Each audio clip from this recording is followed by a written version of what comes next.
All right, so Ampere's law is pretty much saying if a current is moving in the thumb direction, it will produce a magnetic field that curls around it. Okay, and then mathematically, it can be described as the sum of all parallel magnetic field components times each change in length. If you add up all those little sections, it will be equal to the permeability of space times the current enclosed. So the current enclosed, it's enclosed by this dashed line here, right? There's a path. So what does all this mean, right? So if you look at this path here, at this point, right, there's the magnetic field is moving this way, right? And this is the parallel component of it. So it's running with the wire. And then this is the perpendicular component. Now, that I don't know if that makes sense, but I'm going to explain this in a different way here. So when you keep zooming in on, say, like a smaller section of this wire, say like that, and we're looking at this now, do you see how the parallel part of the magnetic field is here? So at this point, there is a magnetic field going this way, right? That's the magnetic field vector at this point. It's moving this way. Now the parallel point vector is moving along, sort of closer and closer along the wire. Now the wire is curved, so this is approximately straight, right? Once you keep going this way, it's no longer straight. So you're talking about this part being parallel, and here's the perpendicular part. Now if you zoom in even more, right, the parallel component of the magnetic field then equals the magnetic field, which up here that was the magnetic field vector, right, coming from this point.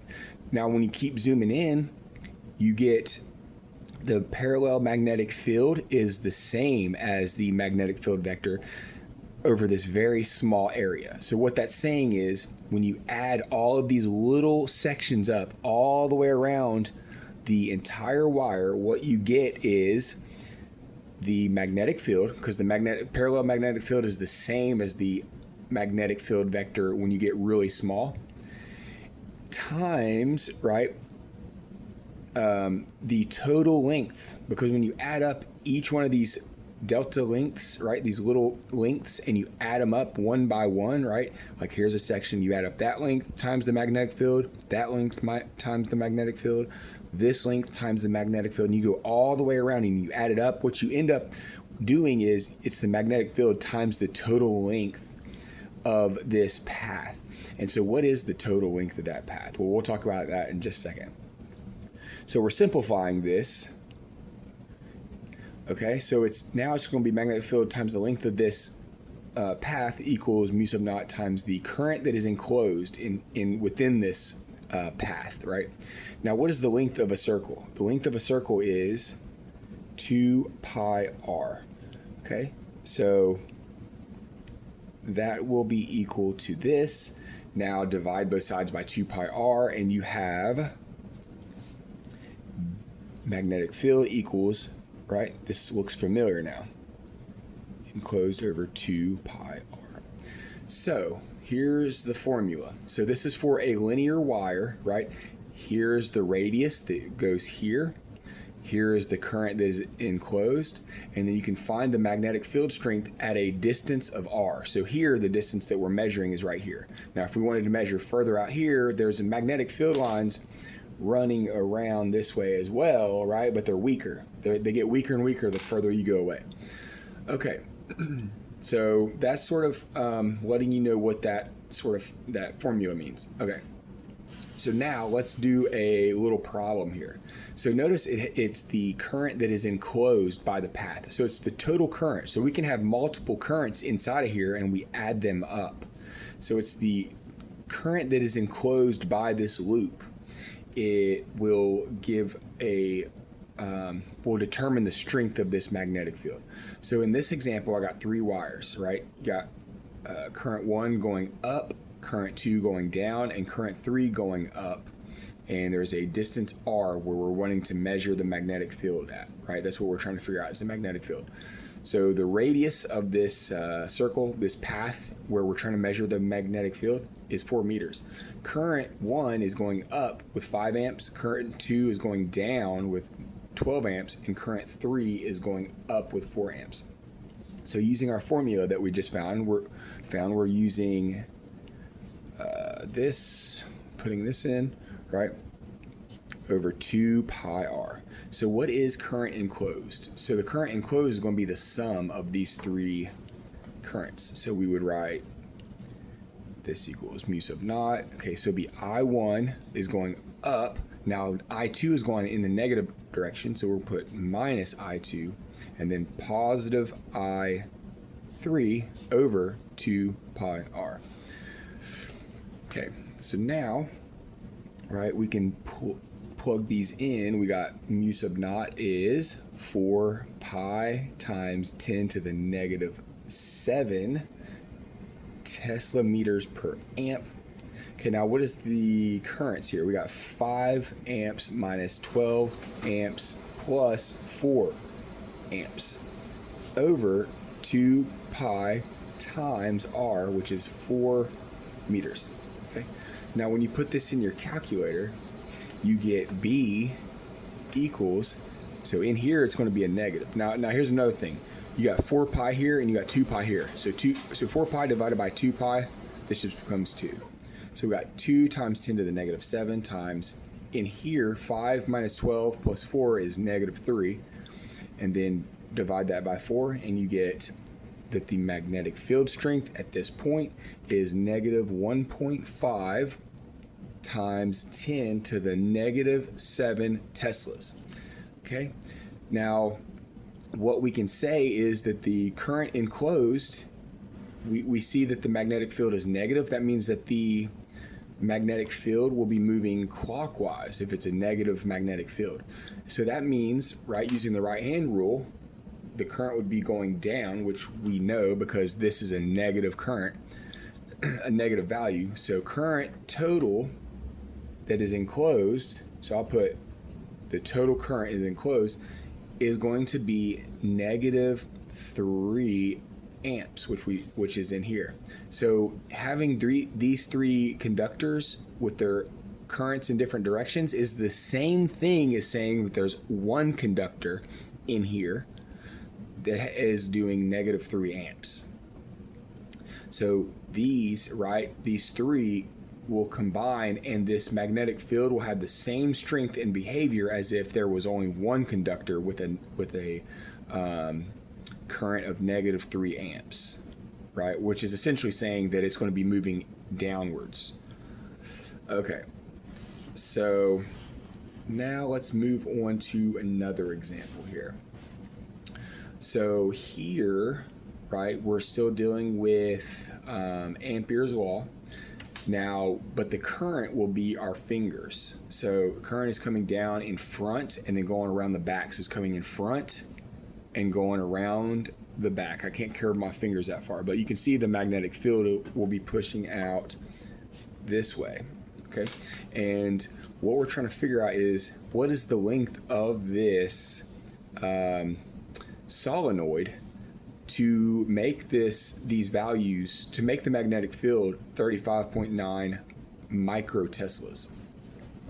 Okay, so the formula for the solenoid is B equals, right, mu sub naught I times N, which is number of turns, over L. So then we need to solve for L. So multiply both sides by L, right? And so it'd be BL. So it'd be BL equals mu sub naught I N, then divide both sides by B. And you got L equals mu sub naught I N over B. And so that would equal, right? Let's see. Okay, mu sub naught is 4 pi times 10 to the negative 7. I'm going to leave the units out because I'm running out of room here.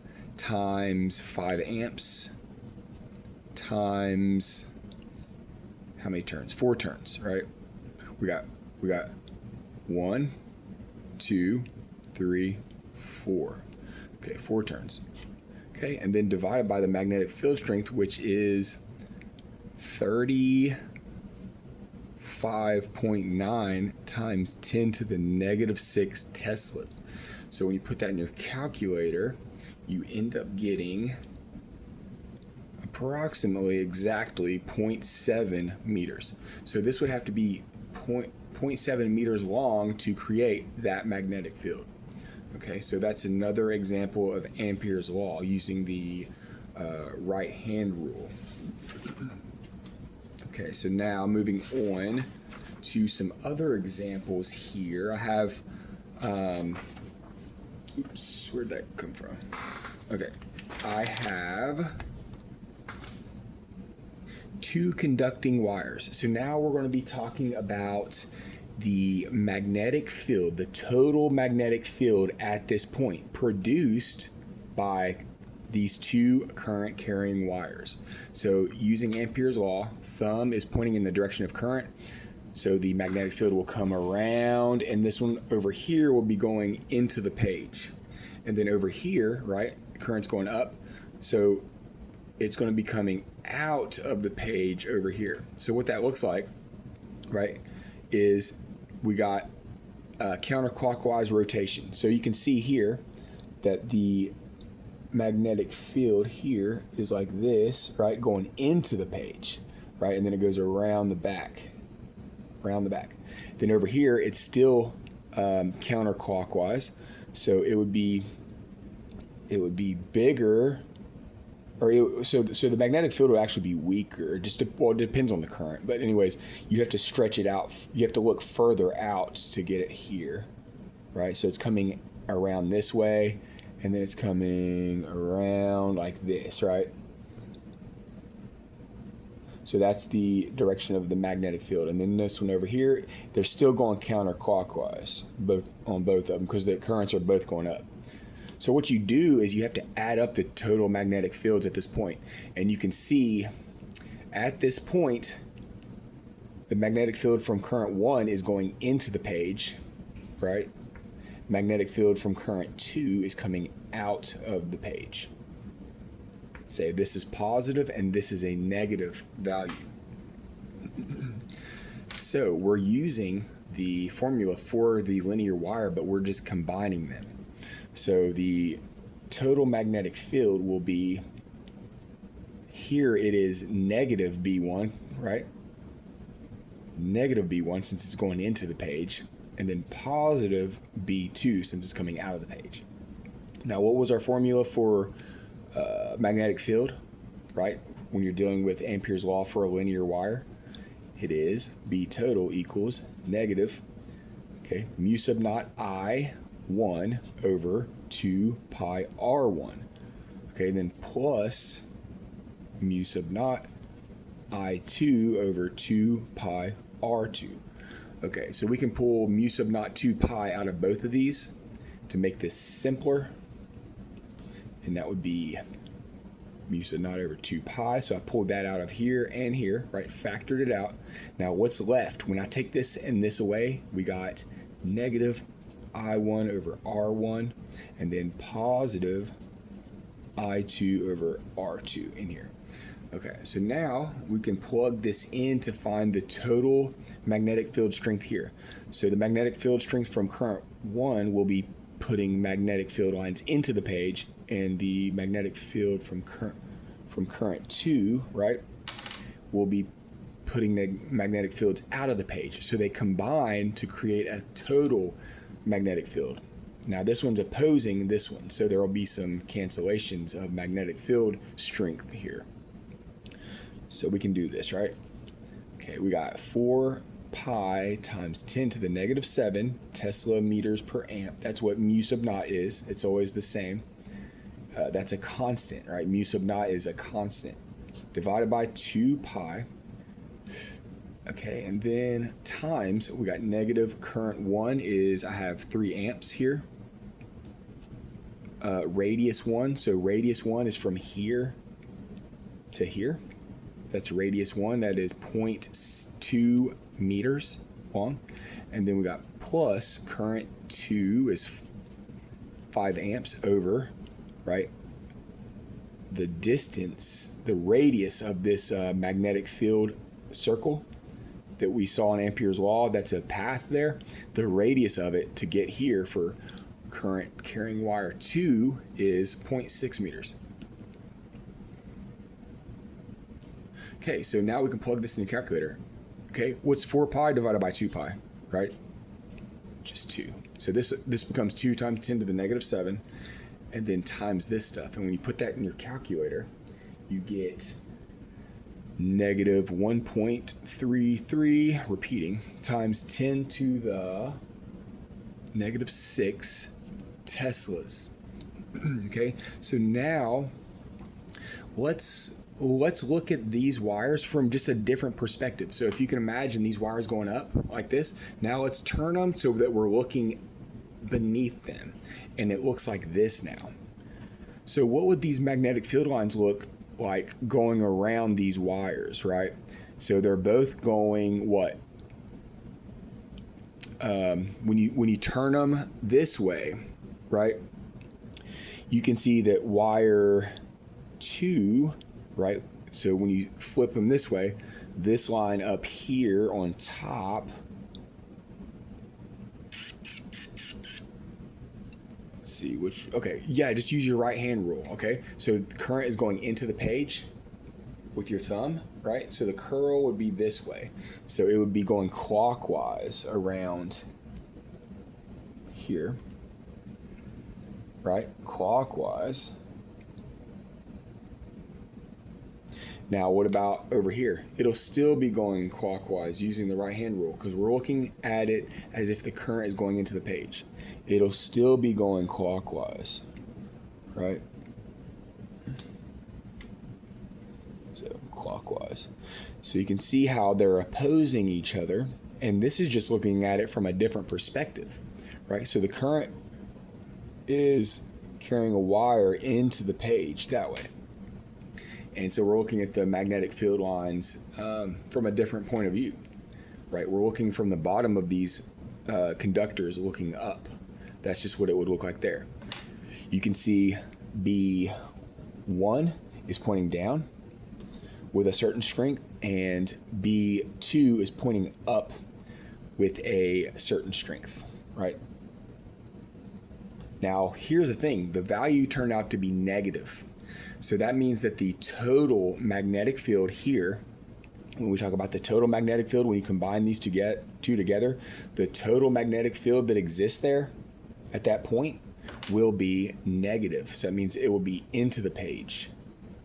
And here, B1 is stronger than B2 at that point. So over here, right, it would still be negative because it'd be pointing down, right? B total in this reference frame would be pointing down, which is still negative. So that's what that is saying. Now, let's talk about using these same values. What is the force felt on current 1? So remember, force equals current times magnetic field strength times length, right? That's the Lorentz force, and we're using the 3-finger rule for this. Now, how do you get this from both of these, right? When you're talking about the force on this wire, you have to talk about an external magnetic field. Remember, the 3-finger rule is talking about an external magnetic field. So where is the magnetic field being produced externally that penetrates through this wire? Well, it's being produced from this source over here.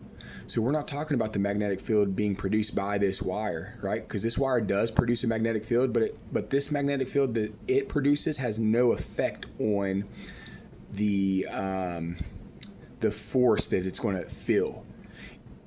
The magnetic field that this current 1 wire produces would have an effect on this wire, right? Because it would be producing a magnetic field that pierces through this.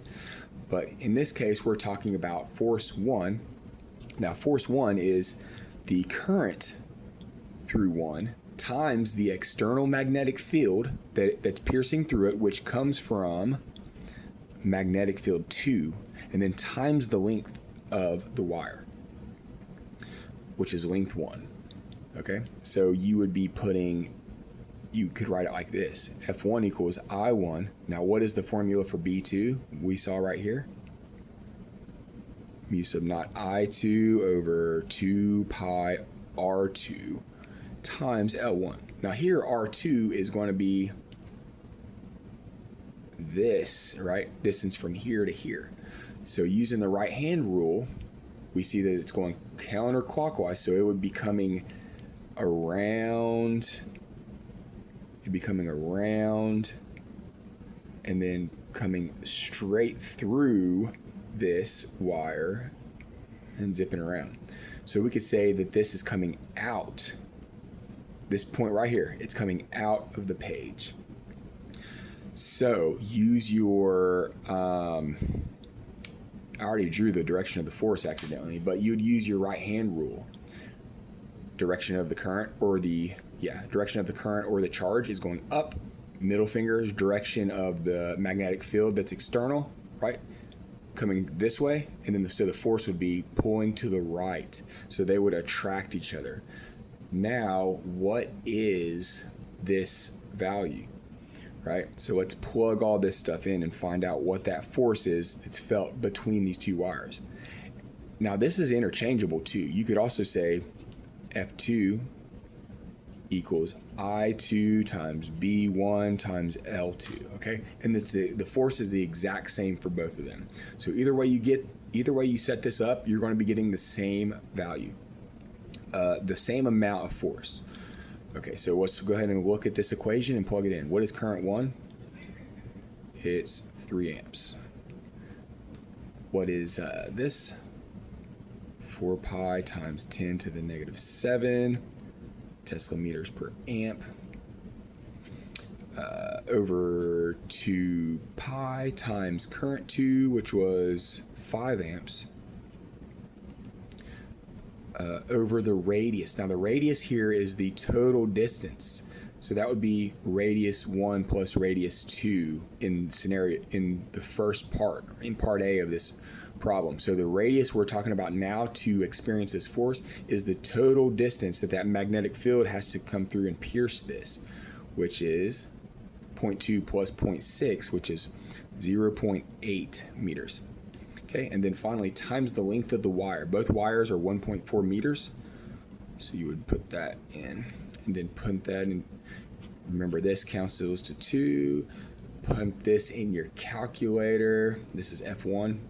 So F1 will be 5.25 times 10 to the negative 6 newtons. All right. And then I have one more example here. Let's see, where is it? It's over here, maybe, hopefully. Yes, okay. So here we're talking about torque on current carrying wires. So whenever you have an external magnetic field, remember you're going to be using the 3-finger rule, okay? So that's important. Now, you're using the 3-finger rule to figure out which way it is going to spin around this axis. So over here, current is moving. So you can see how the current is moving around, but we're not talking about that. We have to use 3-finger rule.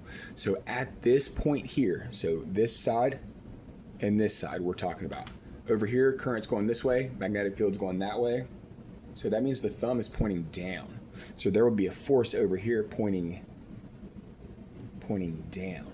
Now over here, current is coming this way, magnetic field's going, right? Current's going this way, magnetic field's going this way, force is pulling it up. So over here, force is pulling it up. Which way would that cause this coil to rotate? It would rotate around the axis counterclockwise. Okay, and then the same thing over here, right? It's still the same setup, doing the same direction. Magnetic field's this way, so there would be a force pulling here, force pushing up, and it would cause it to spin this way. So that is going to be a torque. Oops. All right, so let's look at part 2 first, because it'd probably be easier. I'm trying to find the magnetic field strength from this information, right? We got a length of 120 centimeters, a width of 110 centimeters, a current of 10 amps, torque is 5.28 Newton meters, and the angle between these two vectors is 90 degrees, and I'll explain what that means in just a second. So our formula is for torque of coils in a magnetic field, it's number of turns times current times area. So here's the area of the area that's in between or surrounded by the wire, right? The area that's inside of it, times magnetic field strength times sine of theta. Theta is the angle between the area vector and the magnetic field vector. So here, the area, here's the area. So the area vector always points out of the plane of the area. And then the magnetic field is pointing this way. So you can see how they are 90 degrees to each other in both of these examples. So sine of 90 is just 1. So we're going to just be focusing on this part.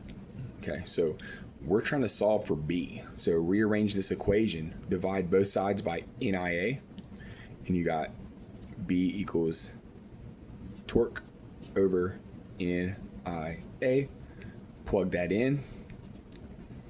Okay, now what is torque? I have 5.28 Newton meters. What is in here? Just one coil on this side, right? Or, yeah, one turn, right? So we would just leave that one blank. Current is 10 amps. Area, now area, we have the length is 120 centimeters, width is 110 centimeters, so it's going to be length times width.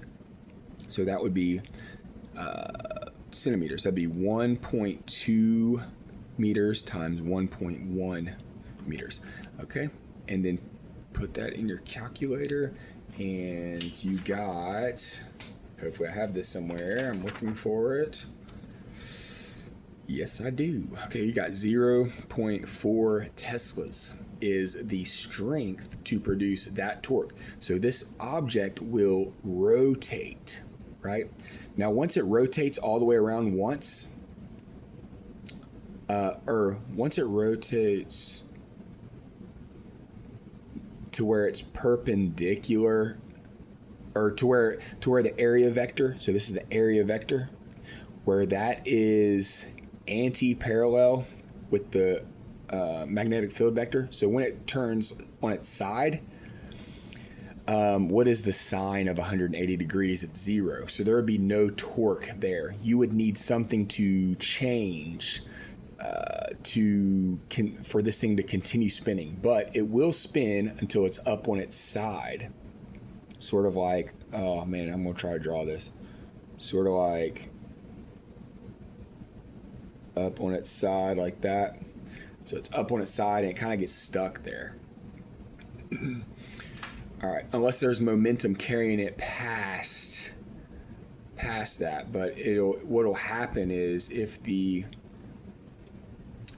current stays flowing in the same direction as this flips around, what'll happen is it'll flip back and it'll flip back and flip back and flip back and flip back and flip back. If the current is constantly staying the same direction in the wire, it'll just keep flipping back and forth. Okay, anyways, over here, we're dealing with the same thing. Current is going in this way and going around a coil that has 10 turns, and it's coming out this way, okay? So we're going to try to figure out what the torque is. So this one's a little bit easier. So torque equals NIAB sine of theta. We have the area vector and the magnetic field vector are 90 degrees to each other, so that becomes 1. So now we can just plug this in, right? The number of turns we said is 10. The amps is 10 amps. The area we're given radius is 0.7 meters. So area of a circle is pi times r squared, which is 0.7 meters squared, and then times magnetic field strength of, we still have the same magnetic field strength over here in this example. Okay, and then when you plug that into your calculator, you get torque is 61.58 Newton meters.